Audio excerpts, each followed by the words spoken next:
Salut les amis, c'est jeudi, c'est Passe ton ballon, votre rendez-vous foot et OM hebdomadaire pour la dernière fois de la saison. Et oui, pour une fois, c'est vraiment la dernière de la saison. Vous avez promis lors de la dernière édition que c'était la dernière avec la désormais incontournable tier list de l'équipe de Jorge Sampaoli, que vous pouvez toujours aller écouter, mais on ne pouvait pas partir en vacances si vite. Un mois, c'était déjà trop long sans vous les copains.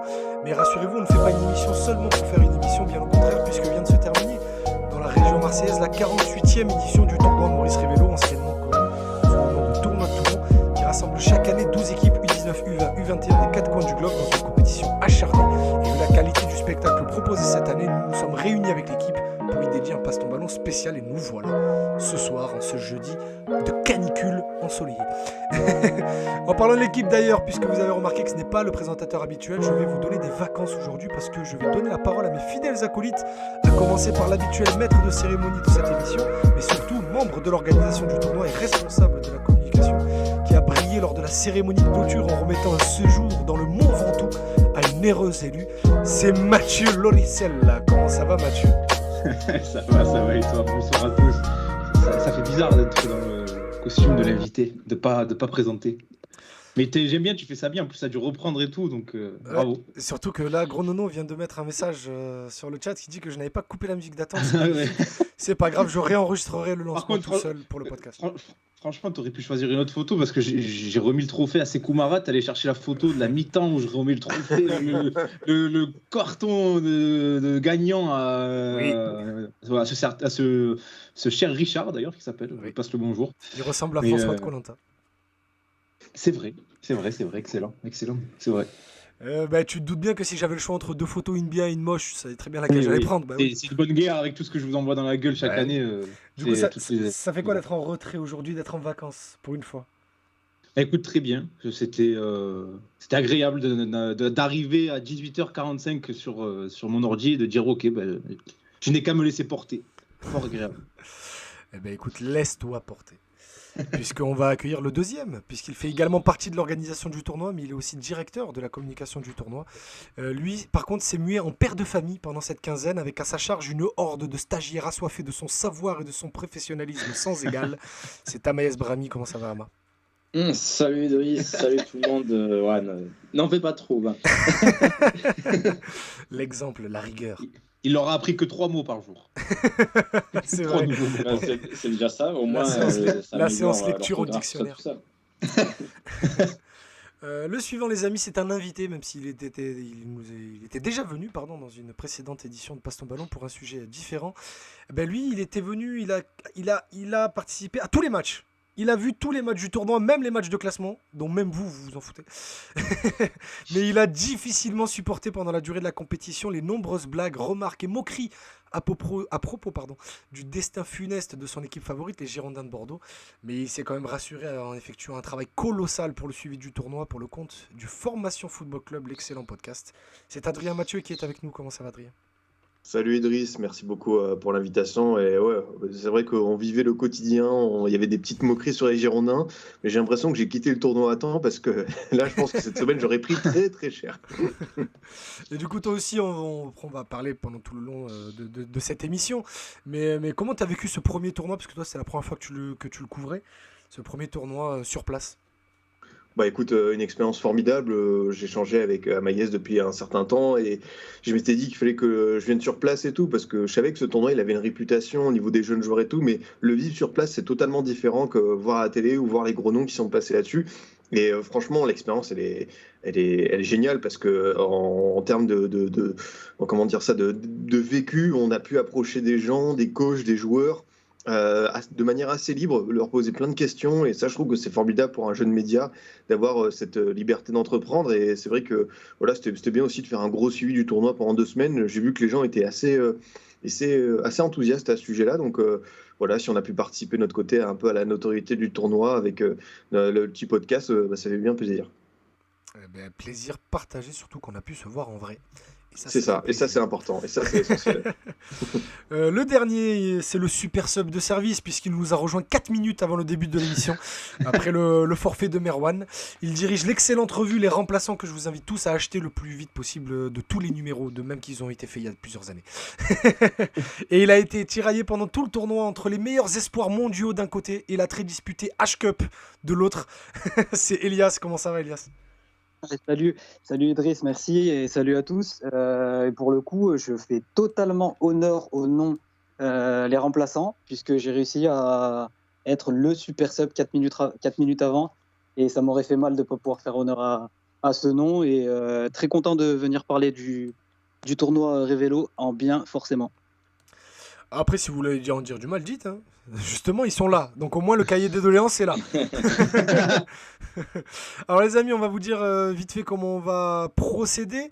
Là, on va d'abord, parce même si je l'ai dit dans la présentation et on en parle tout au long de l'année si vous suivez le podcast, on a quand même la chance d'avoir dans l'équipe Adrien, avec grand plaisir, mais non, d'avoir Amaïs et Mathieu qui sont les responsables de communication du tournoi, mais également qui ont un gros rôle à jouer dans l'organisation même du tournoi auprès du grand Alain Révélo, fils donc de Maurice, que j'embrasse d'ailleurs. Et du coup, moi qui les côtoie quotidiennement ou presque, parce qu'on vit ensemble quasiment, je connais le cheminement de l'organisation et tout, mais on va expliquer aux gens, et vous, Adrien et Elias, qui est peut-être moins au fait, allez pouvoir rebondir, on va profiter de leur présence pour qu'ils nous racontent comment on organise un tournoi comme ça, et surtout, après 3 ans de Covid et 2 années sans tournoi, ce petit sucre, cette petite excitation. Je vais commencer, après on rebondira, je vais commencer par toi, Ama. 3 ans sans tournoi, est-ce que... Comment ça se passe ? J'ai pas envie de dire est-ce que le tournoi a failli disparaître ou quoi, parce que comme toute entreprise, ça a pris un coup en ne faisant pas d'édition, mais quel sentiment vous a habité à toi et à toute l'équipe ? Je pense que tu parleras au nom de tous. Là, il y a 3 semaines avant de commencer. Il y a 3 semaines, a priori, il n'y avait plus d'événements paranormaux, j'ai envie de dire, qui allaient normalement nous empêcher de faire un tournoi. Mais oui, pendant les 2-3 dernières années, on a eu beaucoup d'ascenseurs émotionnels, parce que même si les éditions 2020 et 2021 ont été annulées, on a travaillé dessus. Les plateaux à chaque fois avaient été constitués, les discussions avec toutes les parties prenantes, à savoir les fédés, les communes, les collectivités, les médias, les sponsors, tout ce que tu veux, toutes les discussions avaient été faites. Et à chaque fois, au dernier moment, tu te prends un coup de poing dans la gueule, donc forcément, ça faisait mal à l'instant T. Mais là, honnêtement, au niveau personnel, dans les dernières semaines, il y avait tout qui rentrait dans l'ordre, il y avait toutes les planètes qui étaient alignées pour qu'on revienne enfin sur les terrains, et ça nous a franchement manqué, ouais. Et toi, Mathieu, du coup, parce que quand c'est le tournoi, vous rentrez pas à la maison, hein, juste pour expliquer aux gens, vous êtes H24 dédié au tournoi, parce qu'il faut parler avec les fédés, il faut parler avec les télés, il faut gérer tous les articles, tout ça, tout ce qu'il y a à faire. Donc, je sais que pour vous, c'est votre petit truc, c'est votre petit moment de l'année. Toi, un peu comme Ama disait, on était excité de revenir sur les terrains. Toi, même question. Du coup. Ouais, c'était de l'impatience. Si tu me dis, il y a 2-3 semaines, c'était de l'impatience, de la joie, de l'excitation. Vraiment, il n'y avait plus aucun sentiment négatif comparé à ce qu'on a eu ces derniers mois. Et même si tu peux remonter à 2, 3, 4 mois en arrière, comme l'a dit Ama, les planètes étaient alignées, on savait que ça se ferait. Pour être totalement transparent, on a eu cette année la possibilité, enfin Alain a eu la possibilité de se rendre au ministère et de rencontrer des gens du ministère pour s'assurer que tout serait bon, chose qui n'avait pas été possible lors des années précédentes, ce qui fait qu'on avait l'assurance depuis, je dirais fin 2021, début 2022, de pouvoir faire le tournoi, ce qui fait qu'on a pu tout mettre en route ensuite, et c'est pour ça que les sentiments, si tu veux, depuis janvier-février, ils sont que positifs au final. N'hésitez pas, Adrien, Elias, si vous avez des questions. Là, on va rentrer plus du coup dans l'organisation même. On va parler du plateau. 5 équipes, on va dire, du continent américain. 3 équipes asiatiques, une équipe européenne, 3 équipes africaines. Pourquoi est-ce qu'il n'y a eu qu'une seule équipe européenne, les gars? Est-ce que vous pouvez nous expliquer Mathieu, voilà, parce que j'ai lancé Ama tout à l'heure. Pour une simple et bonne raison, c'est que le tournoi tombait cette année en même temps que les qualifications pour l'Euro Espoir. Ce qui fait que déjà tu fais une croix sur toutes les équipes U21 européennes, y compris celle de la France, forcément. Et tu es obligé de te rabattre sur les équipes U20. Et dans ces équipes U20, la France a plus de facilité à en envoyer une parce que c'est en France, parce que les joueurs sont déjà quasiment tous sur place, parce que c'est aussi une grosse fédération, championne du monde, donc il y a quand même un gros budget. Mais les autres équipes, que ce soit des grosses nations comme l'Allemagne, comme l'Espagne avec qui on a discuté, ou des plus petites comme la Turquie, la Serbie, auront peut-être un peu plus de difficultés à monter une équipe U20, à envoyer une équipe U20 à plusieurs milliers de kilomètres. Ce qui fait qu'on a eu seulement une équipe européenne, due seulement au calendrier. Ce n'est pas forcément un choix.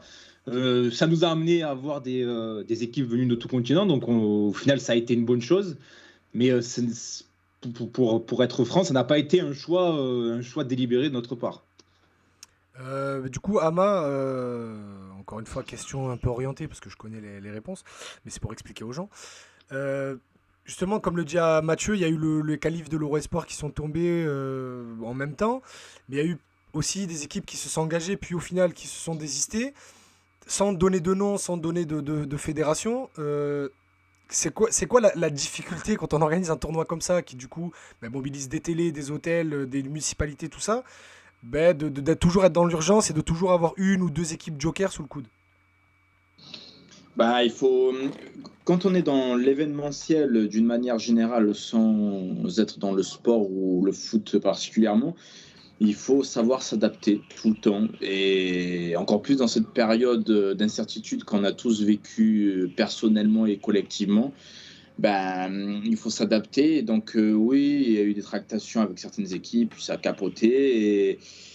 Et la chance qu'on a, c'est qu'on a développé un très gros réseau depuis toutes ces années, grâce à l'histoire du tournoi et les contacts qu'on se fait au fur et à mesure. Et sans prétention aucune, on a toujours quelques nations sur liste d'attente, justement, au cas où on a des désistements. Ça fonctionne comme ça. On a un plateau de 12 équipes. Vous vous doutez bien qu'on n'invite pas que 12 équipes. Et il n'y a pas que 12 équipes qui montrent leur intérêt. Donc, on pioche. C'est un panel d'une vingtaine, trentaine d'équipes par année, on va dire, pour prendre très large. Et ensuite, on fait selon les circonstances et les discussions. Je me permets d'ajouter aussi qu'aucune discussion avec les fédérations n'est perdue, dans le sens où, par exemple, une grosse nation européenne avec qui on est en discussion cette année nous a dit, écoutez, nous, cette année, c'est pas possible. Par contre, l'année prochaine, on candidate déjà. Donc, si tu veux, quand tu discutes avec une équipe, tu peux aussi discuter de leur venue pour l'année d'après, ce qui fait qu'au final tu perds pas forcément ton temps, même si tu reçois une réponse négative. Ça peut être une réponse négative sur le moment, mais qui va s'avérer positive pour l'édition suivante. Donc aucune discussion n'est perdue, aucun temps n'est perdu, quelle que soit la réponse des fédérations, quoi. C'est là où tu vois qu'ils connaissent bien leur métier, c'est qu'ils nous hype déjà le plateau de l'année prochaine, tu vois ou pas? C'est exactement ça. Et puis, pour rebondir sur ce que vous dites, je pense que ça va aussi dans ce football moderne où les calendriers sont de plus en plus infernaux. Il faut réussir à trouver, c'est un jeu d'équilibriste assez précaire où tu dois avoir un plateau, on va dire, assez séduisant. Tu dois réussir à contenter tout le monde, trouver un équilibre dans les fédérations. Enfin, c'est vraiment pas évident.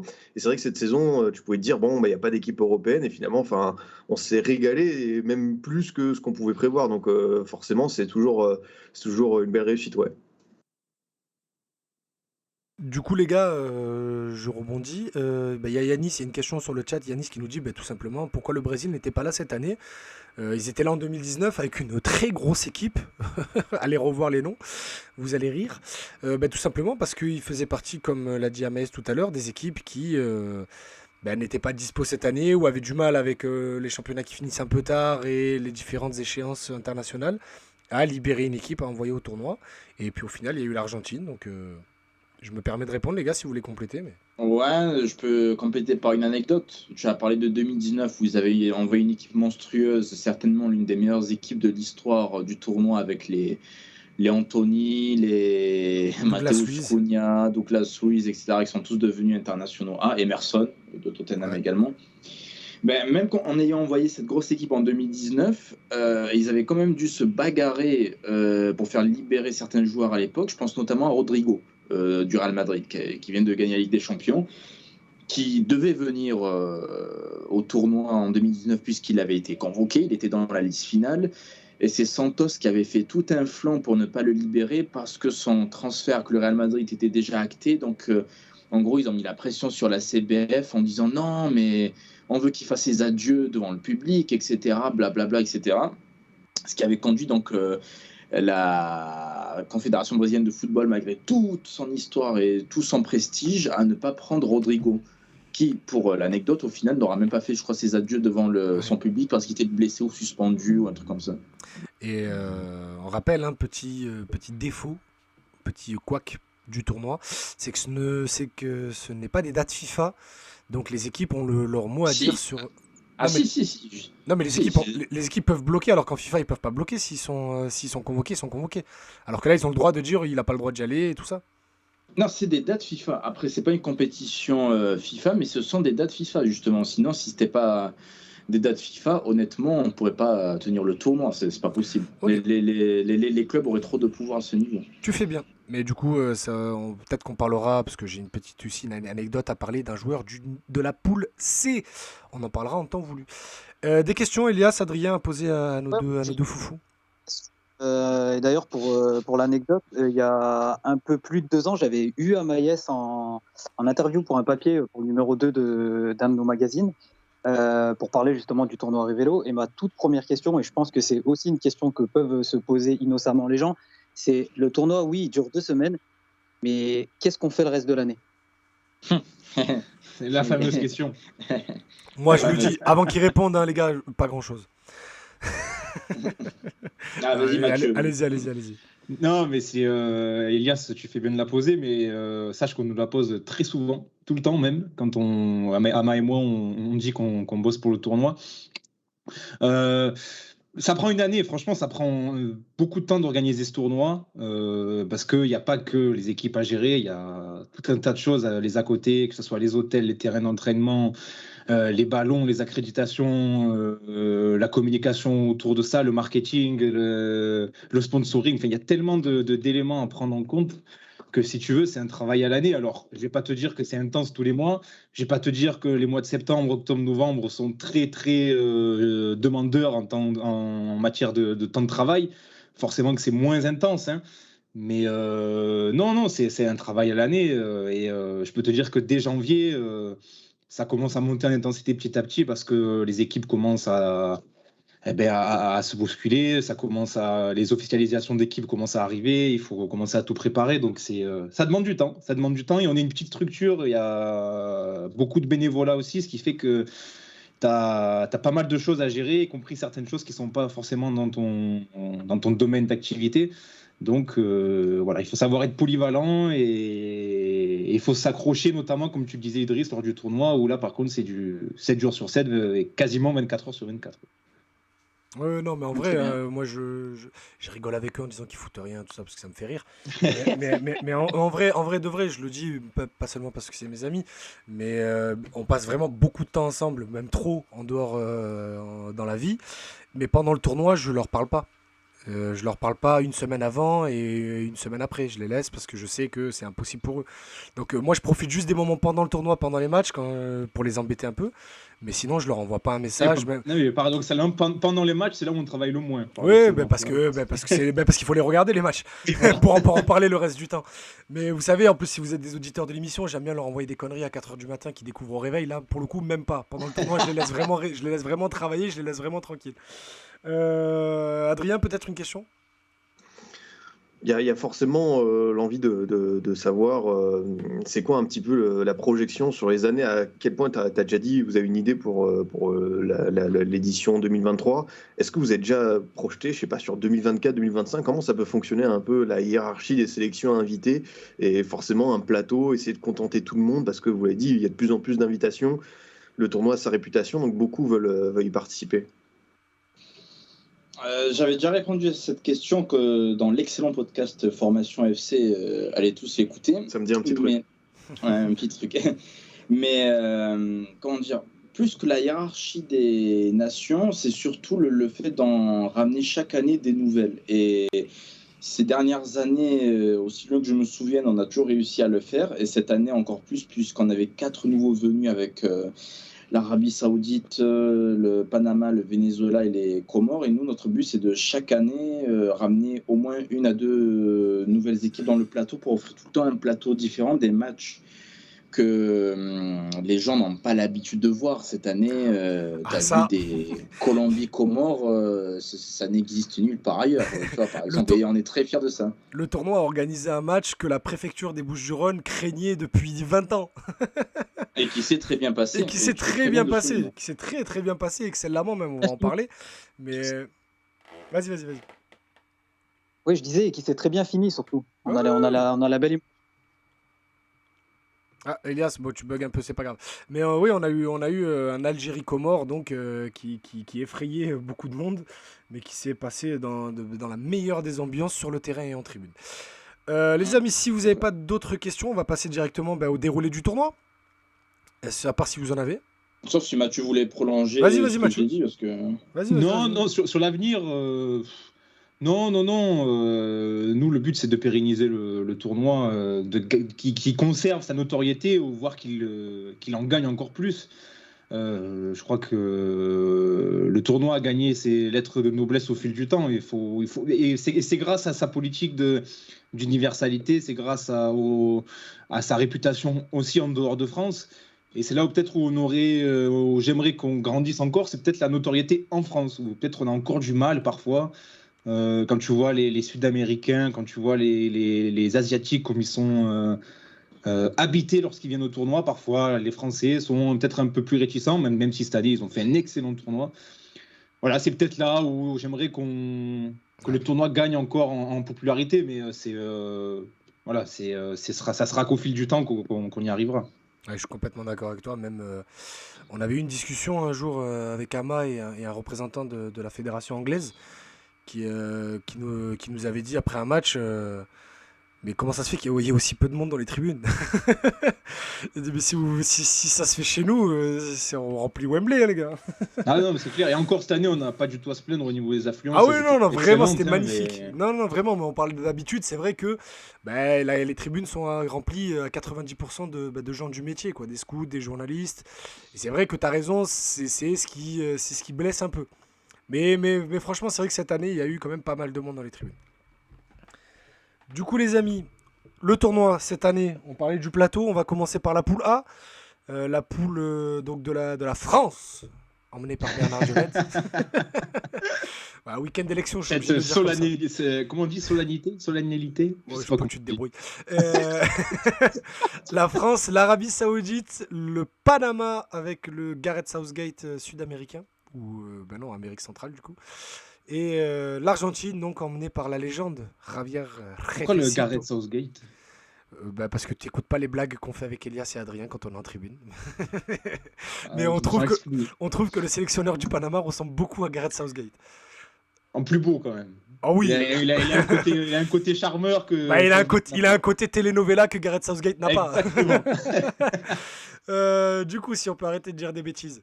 Parce que je sais que Alain va écouter le podcast et après il va m'engueuler. Le groupe A, les amis, on a commencé par une petite surprise. Le Panama qui bat la France au tir au but. Avec une innovation du tournoi, et je le dis avec la plus grande sympathie parce que je trouve que c'est une excellente idée. Ama, est-ce que tu peux rappeler la particularité du tournoi en cas de match nul ? Alors, en cas de match nul dans la phase de groupe, il y a une séance de pénalty qui se tient. Le vainqueur de cette séance de pénalty gagne un point bonus. Je tiens à signaler que c'est une idée d'Alain Révélo. Il faut rendre à César ce qu'il y a à César, donc l'organisateur du tournoi. Et ça a été un succès total. Il n'y a pas eu une nation, il n'y a pas eu un professionnel du football qui a trouvé ça bizarre. Donc, je ne parle même pas des joueurs. Quand je vois les scènes de joie du Panama contre la France ou des Comores contre le Japon et la Colombie, ça a apporté plus de piment qu'autre chose. Donc, c'était une bonne chose au niveau du spectacle. Et pour les joueurs, c'est une manière de s'entraîner. Parce que, ok, c'est pas la Coupe du Monde, mais tu disputes une séance de pénalty pour ton pays, il y a de la pression. et peut-être que ça leur servira plus tard dans leurs carrières internationales. Je voulais que tu le dises, comme ça, quand la FIFA l'instaurera pour la prochaine Coupe du Monde, on découpera la pastille, on dira que ça a été fait d'abord au tournoi. Du coup, ben, on va faire parler un peu les autres, parce qu'on vous a beaucoup trop entendu à mon goût aujourd'hui. Adrien, cette équipe du Panama, on s'attendait à ce que ça soit le petit poussé peut-être de la poule par rapport à l'Arabie Saoudite, qui nous rabâche les oreilles ou pas depuis plusieurs années avec un projet de formation et tout, qui est une équipe quand même plutôt solide, mais on s'attendait pas à une équipe aussi costaud dans tous les sens du terme. Ouais, vraiment, c'était une équipe très agréable à avoir joué. On sentait qu'il y avait beaucoup de travail en amont.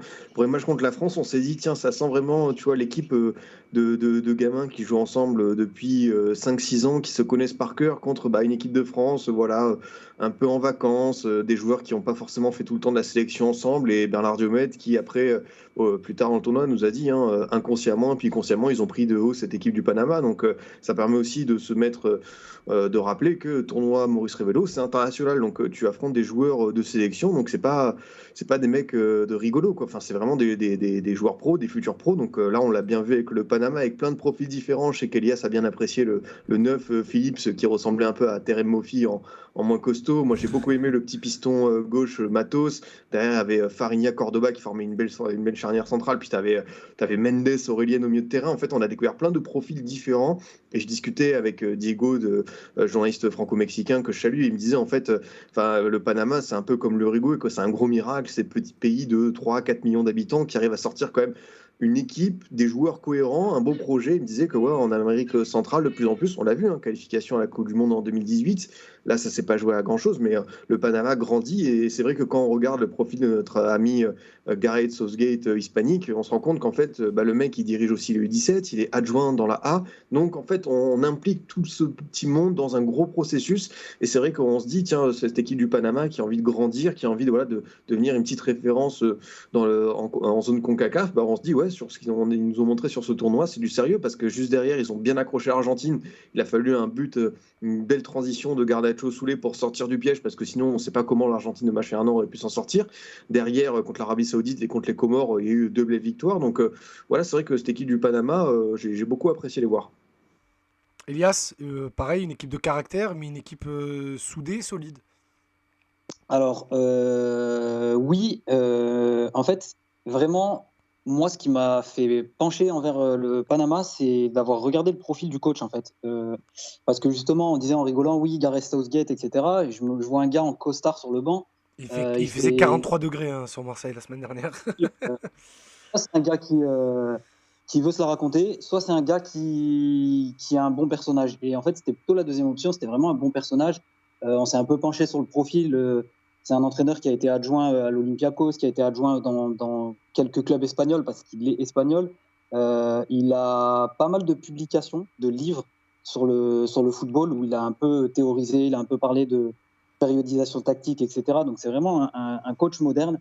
Et donc en fait, de cette découverte au fur et à mesure du premier match que j'ai vu du Panama, donc c'était contre l'Argentine parce que j'ai pas eu l'occasion de les voir contre la France.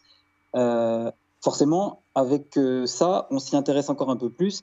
Et j'ai pu avoir la chance aussi d'échanger avec Nicolas de Lucarno Posé, qui m'a dit le Panama, c'est un des projets les plus sérieux dans la zone Amérique centrale, avec, comme vient de le dire justement Adrien, une grosse passerelle entre l'équipe A et les jeunes, et d'où la présence de ce coach. Et c'est un projet qui mérite d'être suivi, je pense, dans les prochaines années, de par son sérieux, de par les personnes qui sont en place, et de par ce que le Panama nous a montré justement sur ce tournoi, où en effet, on a eu vraiment l'impression d'une équipe solide, sans forcément une grosse folie, sans forcément de grosses individualités, mais une belle somme justement de joueurs sérieux, solides, qui respectaient, à mon avis, parfaitement ce que leur demandait le coach, et ça a donné des matchs très cohérent, très, très, très sérieux et quelques belles surprises, notamment comme le disait Adrien. Moi, j'ai beaucoup aimé le numéro 9 qui jouait vraiment le rôle de dynamiteur sur le côté.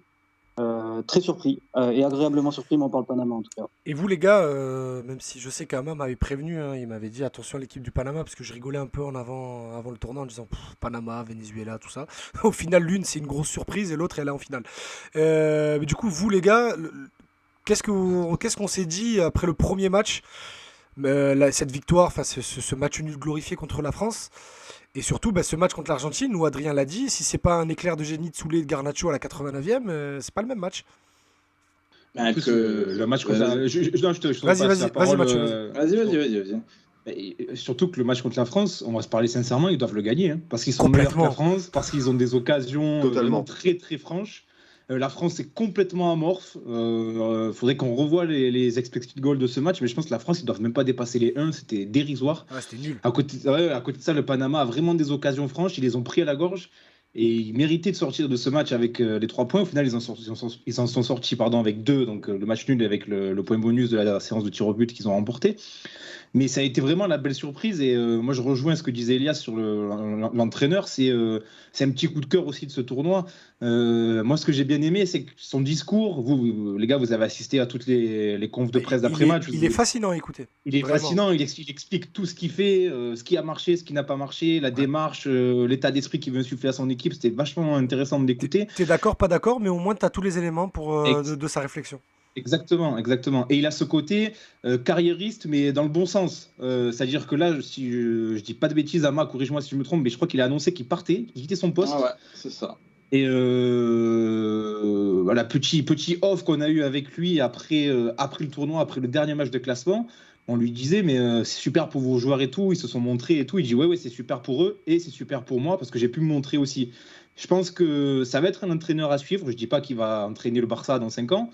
Mais en tout cas, de ce qu'il a montré, de ce qu'il a su insuffler dans son équipe, dans le discours, ça peut être un entraîneur qui peut être très intéressant au niveau européen, je pense. Hein. Et il est jeune, hein, il a même pas 40 ans, je crois. Il a 37 ou 38 ans, on avait regardé avec Elias. Et il a des facilités de communication, comme le disait Elias. Voilà, c'est intéressant, quoi. C'est intéressant.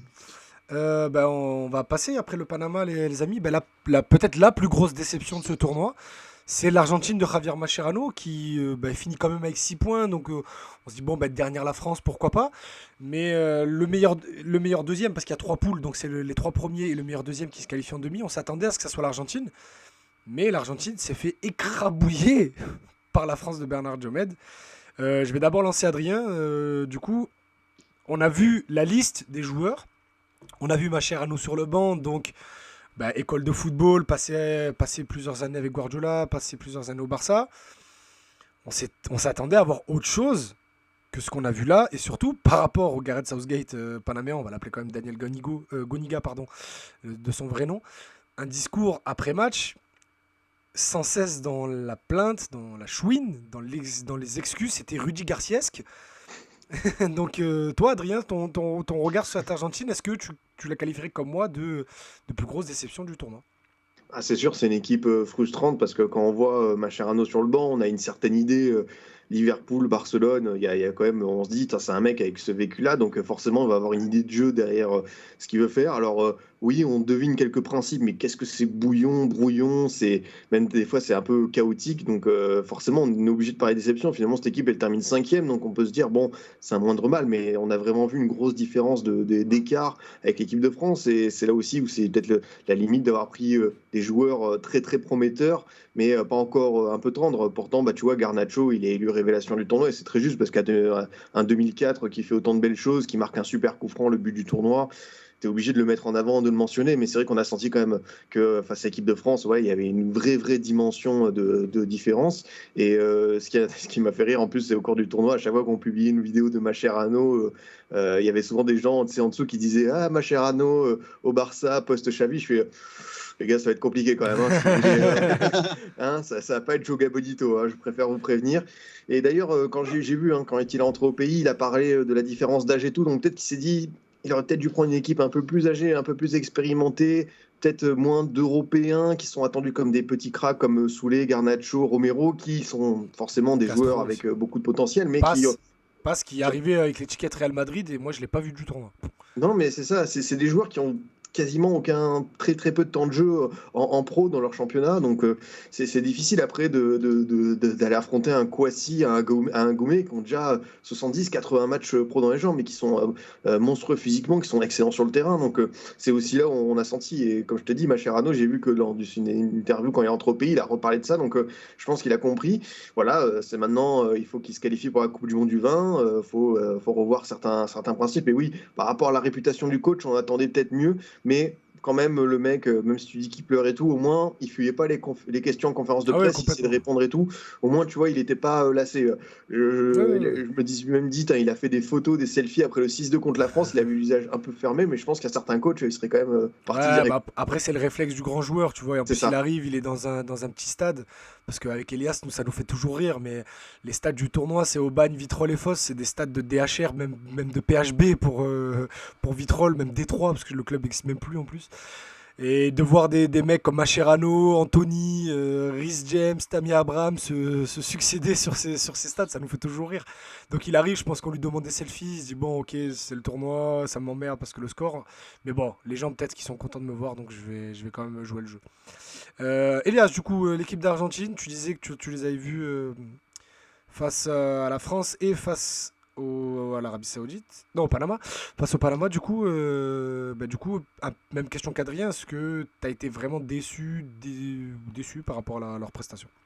Alors, je vais pas être super long parce que je trouve qu'Adrien a T'as été déjà complet, ouais. Ouais, complet. Alors forcément, ouais, quand on voit Argentine et qu'on voit Mascherano, juste le mix de ces deux choses, on attend quelque chose.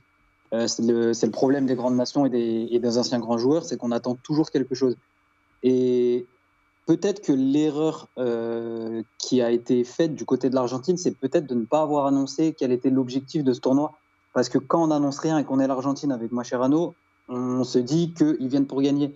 Alors que peut-être que l'objectif numéro 1, c'était, je sais pas, moi, avoir du vécu ensemble pour un groupe qui n'en a peut-être pas eu. Peut-être qu'ils voulaient voir des joueurs dans un contexte qu'il n'avait pas eu l'occasion de voir avant, etc. Et que peut-être que s'il avait annoncé ça comme ça, en se disant, voilà, moi je viens au tournoi et je m'en sers comme dans le laboratoire, on n'aurait peut-être pas attendu aussi haut, en fait. Après, ce qu'on a vu dans le jeu, c'était très souvent brouillon, c'était très souvent du jeu long, très peu de phases de jeu. Il me semble que contre le Panama, j'ai pas réussi à compter plus de 8 passes dans tout le match, 8 passes consécutives. Donc forcément, là, sur ça, on a été déçus. Et malgré tout, petite satisfaction, on va dire personnelle, d'avoir vu Garnacho, d'avoir vu Soulé, d'avoir vu Romero et espérer qu'ils percent pour dans 5-6 ans dire ah ouais, mais moi je les ai vus avant tout le monde, quoi. Je suis déçu, Elias, que tu n'aies pas parlé de mon chouchou absolu du tournoi. Ce Jenez qui joue au Rennes, qui joue à Le Boca numéro Juniors, 13, c'est ça? le numéro 13 de Bah l'Argentine. ouais, Mais La alors, Grinta. mais La écoutez-moi, Grinta marseillaise. c'est mon bébé d'amour. C'est simple ou pas? J'étais à 2 doigts d'appeler tous les contacts que j'avais à l'OM pour leur dire les gars, on a le gars. On a joueur le mec passif qui nous Twitter faut. compatible. Mais bébé, tout, tout. Il était nul, tout nul. Conduite de balle, t'avais l'impression que c'était un 6, t'avais l'impression que c'était Pirlo, et puis après le ballon touchait son pied, et tu faisais voilà, c'est quoi ça? Le ballon partait en cloche au poteau de corner, il n'y avait pas une transversale qui tombait dans les pieds, c'est nul. Rien dans l'anticipation, tout dans le contact, tout dans le tacle. Je l'aime. Junior et les tatouages, hein. Normalement, c'est vite. Oh là là. Il était incroyable. Vous, les gars, Ama, Mathieu, l'Argentine au tournoi, au final, ils ont 6 points et c'est le score contre la France qui les tue parce que sinon, ils étaient meilleurs deuxième. Mais est-ce que c'est quand même pas un mal pour un bien, quand même, cette élimination? Comment dire, ils étaient un peu plus jeunes que certaines équipes, donc peut-être que ça s'est ressenti dans leur jeu.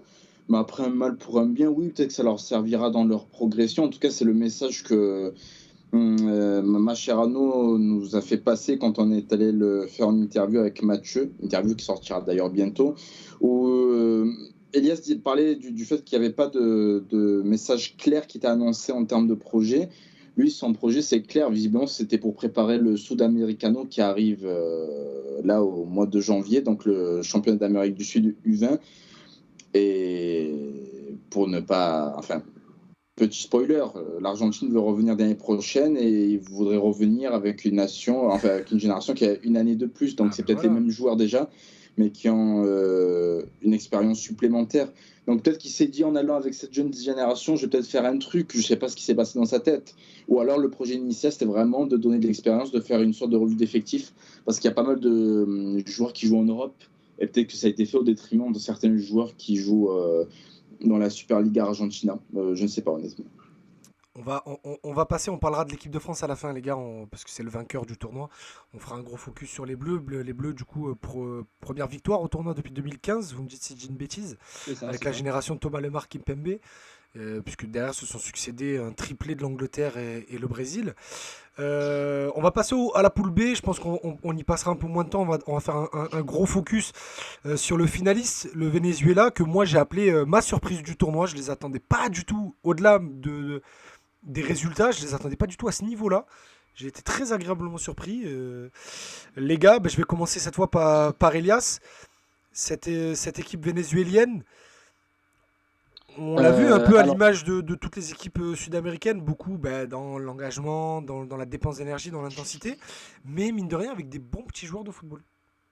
Ouais, exactement. Pour le coup, j'ai vu 2 matchs en intégralité du Venezuela. Le reste, j'ai pas vu, donc je ne peux pas m'ériger en tant spécialiste. Les autres seront là pour compléter. Exactement. Donc c'est pour ça que je vais essayer de faire rapide. C'est pour ça que je t'ai lancé direct. Contre l'Indonésie. Le premier match.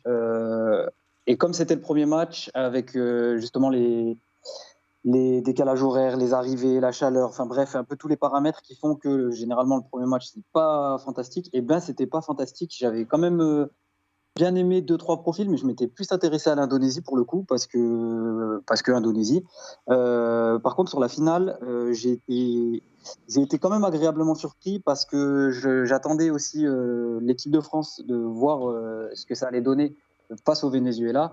J'ai été surpris parce qu'ils ont ouvert le score très rapidement. Ensuite, ils ont joué leur jeu qui était de faire tourner le temps, d'énerver un peu tout le monde, de la jouer un peu à la sud-américaine.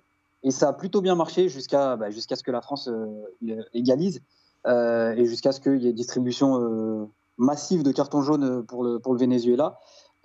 Oui, j'ai quand même bien aimé le peu que j'ai vu. J'ai quand même aimé forcément Chacon qui nous avait été bien propagandé par l'ami Rod et forcément Segovia. Un peu plus de mal avec la défense centrale où je trouvais que ça balançait beaucoup, mais après ça c'était mon point de vue personnel, mais sinon on n'attend pas spécialement le Venezuela en début de tournoi et c'est une belle surprise pour moi malgré le peu que j'ai vu.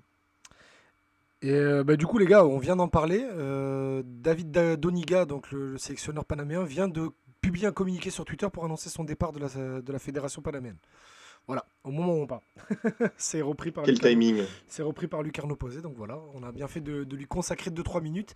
Adrien, toi qui as vu tous les matchs, parce qu'avec Elias on a été pris par d'autres impératifs de football.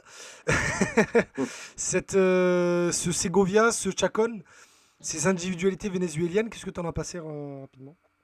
Forcément, c'était super intéressant à voir parce qu'on avait quelqu'un sur Twitter qui nous en faisait la propagande depuis un moment, Globorod, l'ami Rodolphe, qu'on salue évidemment. Et on peut se dire que il avait raison finalement. Il avait raison de nous alerter, de nous envoyer des DM et tout, de dire regarde, parce que franchement, c'était une équipe où on se disait tiens, c'est une petite curiosité quoi, parce que Venezuela sur le continent sud-américain, comme ça n'a jamais participé à la Coupe du Monde, je crois, ça reste quelque chose d'assez en retrait, mais finalement, on se dit que malgré des conditions économiques sur place qui sont très compliquées, Rodolphe, je l'ai reçu dans un podcast, il m'avait expliqué qu'en gros, t'es un joueur qui a un peu de talent du Venezuela, tu pars direct et pour vraiment une poignée d'argent, parce que les clubs, ils ont tellement besoin d'argent immédiatement que les prix ils sont au rabais, mais forcément là on se dit qu'avec cette génération là ça peut représenter un bel avenir parce que il y a un projet global au Venezuela et on a pu en parler avec le sectionneur au Batista, dans le staff il y a quand même Coloccini qui est présent, on a Peckerman, un grand monsieur du football sud-américain qui était présent pour la finale pour observer ces jeunes là, donc on comprend un peu, on a parlé tout à l'heure de projet, de processus au Panama, je pense que c'est totalement aussi les termes pour ce qui se passe du côté du Venezuela avec une vraie réflexion sur les jeunes joueurs, comment les encadrer. On a senti un état d'esprit formidable, quelques profils intéressants. Forcément, il faudra voir comment ça se développe parce qu'un Segovia, maintenant, en étant élu meilleur joueur d'un tel tournoi, sa notoriété elle va un peu basculer. Donc, très curieux de voir la suite. Tu as parlé de Ferro, c'est vrai, Elias, et je trouve que d'ailleurs, quand il a joué simple, c'était beaucoup mieux quand il ne voulait pas faire des longues relances à la Van Dijk et tout, qui ne voulait pas, entre guillemets, se regarder faire. Enfin, c'était beaucoup mieux quand il jouait simple. Donc là, j'ai apprécié. J'aime bien le profil de pivot de Daniel Pérez, Chacon, qui statistiquement fait de très très belles choses aussi. Donc non, forcément, Venezuela, grosse révélation de cette compétition. Et on a hâte de voir comment ça va se passer pour cette équipe, l'intégration en A, tout ce qui va se passer. Parce que voilà, là, je crois qu'ils ont terminé dernier de leur... De la poule de la zone AM Sud là au global, donc on se dit que si sur cette décennie il y a un vrai travail qui a été effectué pour rehausser ça, on aura pu voir peut-être les germes du côté d'Aubagne, de Fos-sur-Mer, de Salon, tout ça. Vous les gars, du coup, votre regard sur le Venezuela, je vais lancer Ama. On attendait le Mexique parce que le Mexique c'est un habitué du tournoi et on sait que eux ils le jouent à 300% et tous les ans ils viennent pour le gagner. On se rappelle la larme à l'œil de cette édition 2018 où toute l'équipe du tournoi était derrière le Mexique de Lainez et de Cardozo et qui se sont fait taper par l'Angleterre en finale. Du coup, vous, votre regard sur le Venezuela, est-ce qu'on les attendait vraiment? Parce qu'en plus, c'est pas du tout une arnaque de finir premier de la poule. Ils ont dominé cette poule-là. Tu pourras demander à Mathieu ou alors écouter certains passages sur Maritima, notre partenaire. J'avais dit, moi, que le Venezuela, je les voyais aller bien pour la simple et bonne raison, c'est que José Pekerman, donc, comme l'a dit Adrien, est un grand nom du football sud-am et même du football mondial, j'allais jusque-là. C'est lui qui a pris en charge les détections pour constituer cette équipe. Il a passé au moins 2 semaines, voire 3 en Europe, pour convaincre des mecs qui jouent en Europe de venir représenter la sélection nationale. D'ailleurs, il était sur le point de faire accepter au fils Maldini de venir jouer pour le Venezuela, pour l'anecdote. Bon, finalement, il n'est pas venu. Mais donc, quand tu vois que c'est le sélectionneur des A qui chapeaute le projet, qu'il a mis ses gars, tous les Argentins, là, Fernando Batista, Fabricio Colocini, à la tête de l'équipe U21 pour justement driver cette équipe, je te dis qu'ils sont pas venus pour blaguer. Et quand j'ai vu les équipes sur le papier, je me suis dit, franchement, tout le monde va parler du Mexique, logiquement, parce que voilà, le Mexique, on va pas se mentir, est une nation plus prestigieuse au niveau footballistique, mais je me suis dit que le Venezuela aurait sa carte à jouer et ils l'ont très très bien fait et je suis vraiment pas surpris. Après de là, ce qui partent en finale, oui, je vais pas te mentir, mais les voir en demi-finale avant le tournoi, non, ça m'aurait pas du tout surpris, loin de là. Et quand on voit les performances comme ça, on est très content de les avoir invités. Et juste pour terminer, Adrien a parlé de germe, ça m'a fait penser au Chili, de Marcelo Bielsa. Bielsa était venu au tournoi en 2008, avec le Chili, avec toute la génération, les Vargas, les Medel, etc. Et le Chili, à l'époque, c'était pas une grosse nation d'Amérique du Sud.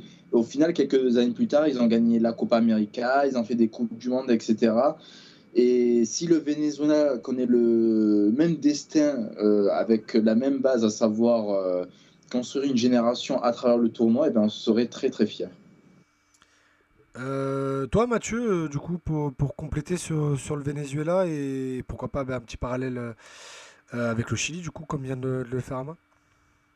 Non, c'est vrai que ça a été une belle surprise, surtout que quand tu vois l'état de l'équipe A qui a fini dernière des qualifications pour la Coupe du Monde, franchement on s'attendait vraiment pas à grand chose, bien qu'il y ait la garantie entre guillemets Pekerman, tu te dis ils ont l'air d'avoir quand même un trou générationnel, ça va être compliqué. On s'attendait quand même à avoir un gros Yerson Chacon, comme vous l'avez dit, vu que l'ami Globrod l'avait survendu. Mais il l'a bien vendu parce qu'il avait fait un second tournoi. Sachez d'ailleurs que c'est celui qui a délivré le plus de passes clés lors du tournoi, je crois. L'équipe passe. Tout à fait. Il a une très bonne fiche stat. Après, sur le ressenti, c'est vrai que c'est pas lui qui ressort le plus parce que je sais pas les gars, je pense que vous serez d'accord, mais Telasco Segovia, c'est un vrai coup de cœur, c'est un vrai beau joueur de foot. 19 ans seulement, est déjà titulaire dans son club. Je le vois pas rester buteur en plus longtemps. finale et il a fait. Buteur en finale, quelques passes D. Et je discutais avec un recruteur sur place et il me disait, mais lui, ça fait 2-3 ans qu'on l'a dans notre giron. On sait qu'il est titulaire au Deportivo Lara depuis quelques temps. On le suit. Et là, c'est la confirmation. Je pense qu'il va pas rester très longtemps dans son club. Après, ce qu'il est fait pour le foot européen, ça, c'est autre chose. Mais non, c'est une belle surprise. Franchement, c'est une belle surprise. L'attaquant Dani Pérez qui... Même s'il a été un peu inconstant, tu sens qu'il a ce côté dominant, ce côté ambitieux qui est intéressant. Donc il y avait vraiment des joueurs sympas. Vraiment, c'était une équipe très sympa à suivre. Et du coup, peut-être la deuxième petite déception du tournoi, on va passer rapidement parce qu'après on a un gros groupe C à étayer. On est déjà à 49 minutes d'émission. Peut-être le Ghana, qui était l'équipe africaine qu'on attendait le plus. Bahama, tiens, parce que j'ai lancé Adrien et Elias tout à l'heure. Petit mot sur cette équipe ghanéenne qui est arrivée avec une équipe de 2004, si je dis pas de bêtises.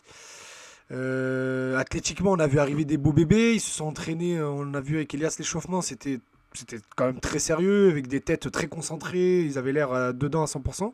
Et puis les matchs ont commencé et c'était pas terrible.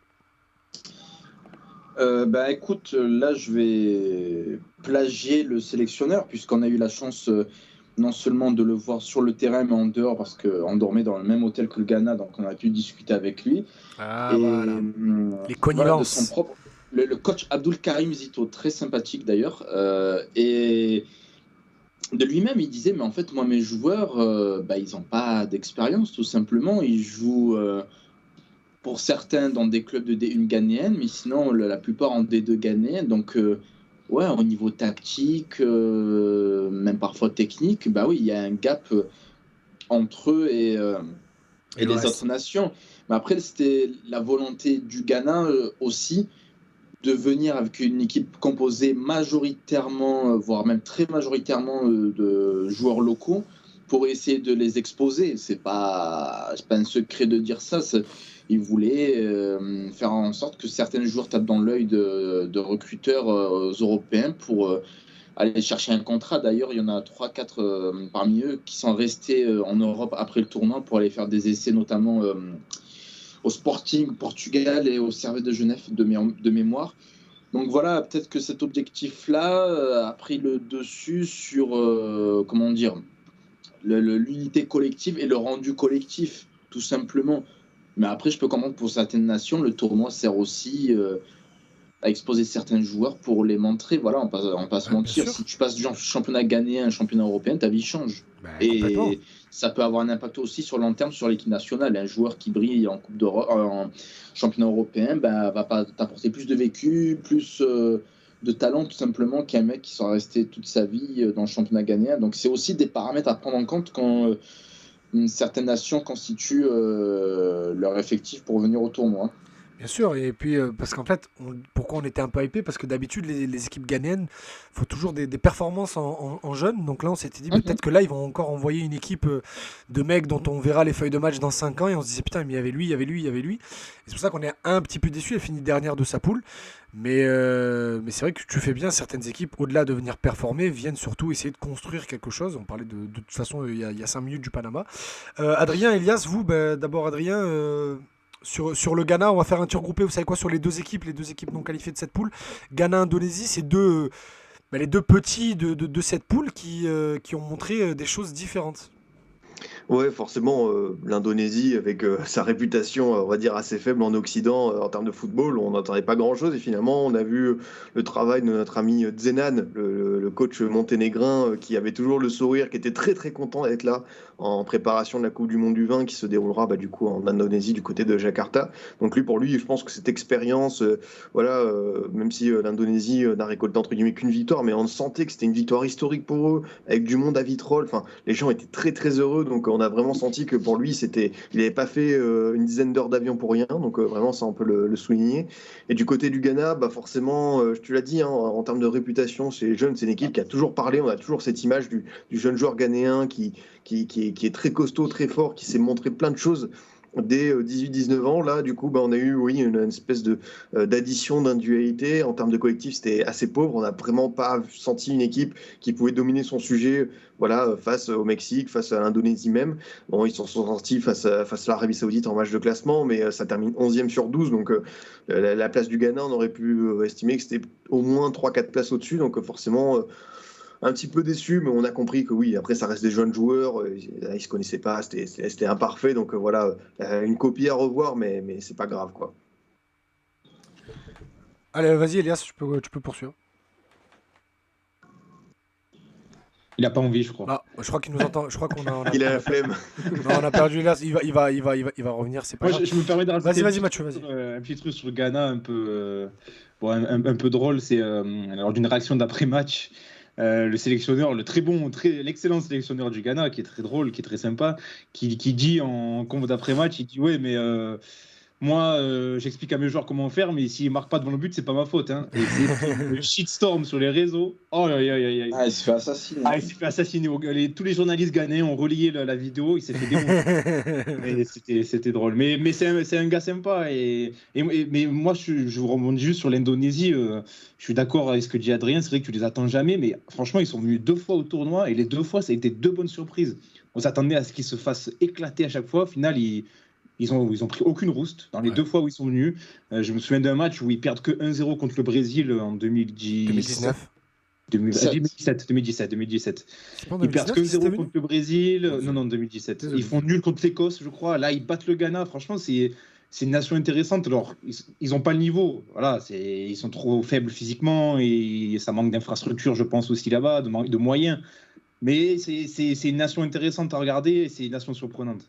Mais de toute façon, ils ont emmené le Mexique jusqu'à la dernière des dernières secondes, je crois, si j'ai pas de bêtises, parce que c'était le jour où j'étais pas là. Ils les tiennent 2-0 et ils prennent que le 2-0 dans les arrêts de jeu. Donc c'est une nation intéressante qui s'accroche bien, qui pratique pas un grand football. Voilà, c'est un football rudimentaire, assez défensif, mais je sais pas, j'aime bien cette équipe. Il y a quelque chose. Elle a une personnalité en fait. C'est ça, exactement. Elle a complètement une personnalité. Je crois qu'on a fait le tour de ce groupe B, donc on a parlé un peu des joueurs. Je réfléchis si on n'a pas oublié quelqu'un par hasard, normalement non. Ah si, il y a le Regen, j'ai pas la photo, mais le Regen de Santiago Munez. Ama, je sais que c'est ton film préféré. Du coup, raconte l'anecdote, Ama, sur l'attaquant de la sélection mexicaine. Ceux qui connaissent l'excellent film Gol, le personnage principal s'appelle Santiago Munez et il a quitté son pays pour aller jouer à Newcastle. Et cette année, l'attaquant du Mexique s'appelait Santiago Muñoz et il a quitté son pays pour jouer où ? À Newcastle. Donc du coup, avant le tournoi, t'avais plein de gens sur Internet qui faisaient des articles, des tweets sur ça, en disant ouais, c'est l'origine de Santiago Munez d'Angol. Et mine de rien, ça a été l'un des 3 meilleurs joueurs de l'équipe du Mexique et pas mauvais. Franchement, il a du potentiel. Il a eu du mal à démarrer son tournoi comme toute l'équipe du Mexique, mais ensuite il a été vraiment bon, très bon dans les déviations, dans les remises. Il passe pas mal sur les défenses et il finit le tournoi avec 2-3 buts, si je ne dis pas de bêtises, et il a clairement une belle marge de progression. Pas sûr qu'on le voit grappiller du temps de jeu en première ligue dès l'année prochaine avec Newcastle, mais peut-être un prêt lui ferait du bien en Championship et il a un petit quelque chose. Moi, j'ai bien aimé perso. Je me permets de te compléter, Amaïs, tu as dit le film Gol, mais c'est une excellente trilogie. Hein. Franchement, alors, attends. Le troisième, il y a Gol comme saga. Le 3e film est l'un des pires films que j'ai vu de ma vie. C'est une merde intersidérale. Ils ne savaient pas comment finir ça. Non, mais c'est incroyable, c'est une honte qu'ils aient fini comme ça parce que les 2 premiers sont bien. J'assume. Sachez qu'Amaïs c'est premier degré quand il dit l'excellent film. Oui. Souvenez-vous de j'adore, je l'ai vu une trentaine de fois, mais j'assume. La scène dans le 2 où ils font un match Rosenborg-Real Madrid. Et je sais pas ce qui est passé par la tête du réalisateur. Il a voulu faire donner un effet genre bourbier, donc j'ai l'impression qu'il joue dans le noir, tu sais, mais bon, c'est en Norvège, c'est éclairé, quoi. Mais c'est le Real, dans la vraie vie, se fait éliminer en 8e de finale de la Ligue des Champions cette année-là. Et comme ils sont par l'Arsenal de Thierry Henry. Oui, et comme ils sont censés aller en finale dans le film, du coup, le match contre Lyon, qui est un match de poule, est une demi-finale. Ils étaient obligés de remasteriser parce qu'ils prenaient des vraies images de la vie pour le film. Les premiers degrés, c'est un bon film. Premier degré.